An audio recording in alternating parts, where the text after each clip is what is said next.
ලෝකයේ කොවිඩ් පැතිරීම දිහා බැලුවම COVID-19 tests are easily accessible in most nations. In countries such as India, an antigen test kit can be purchased for 170 rupees.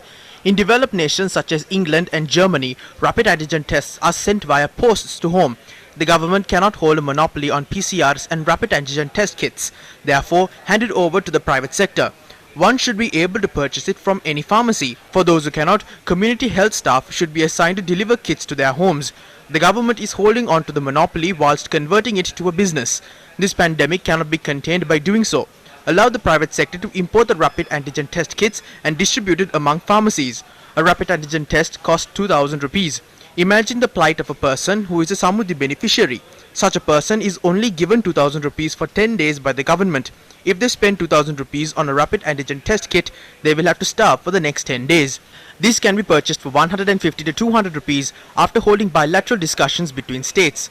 Purchase it in that way and distribute it free of charge. The people are unable to bear it if an antigen test kit imported for 150 rupees is sold for 2,000 rupees. නොමිල දෙන්නේ නැතුව 150කට 175කට කියන එක 2000කට දුන්නාම මිනිස්සුන්ට මේක කරගන්න බෑ. මේක තමයි These are the guidelines issued by the Ministry of Health on conducting a rapid antigen test. Let me read the fourth sentence on it. මාර්ගෝපදේශය. මම මේකේ හතරවෙනි වාක්‍යය කියන්නම්.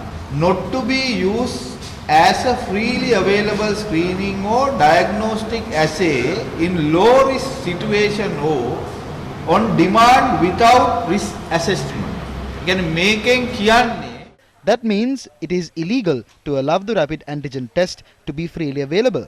Further, supply cannot match demand. If a person is to be given the test kit, an assessment must be held. That is how much this country's health ministry cares for its people. Curtailing access to these tests and hiking its price have contributed largely to the rapid spread of the virus in the country. Those have been published by gangs at the Ministry of Health. තියෙන්නේ සෞඛ්‍ය අමාත්‍යාංශයේ ඊනියා විශේෂඥ කල්ලි වලින් හදලා තියෙන කියන එකත් අපි පැහැදිලිවම මතක් කරමු. When News First inquired from the Minister of Health, Keheliya Rambukwella, on the matter, he revealed the daily capacity of COVID-19 tests in Sri Lanka is 25,000, adding it is the government's sole intention to expand testing capabilities. The Minister of Health, elaborating on the matter, further said the government's intention is to prioritize the vaccination drive in Sri Lanka.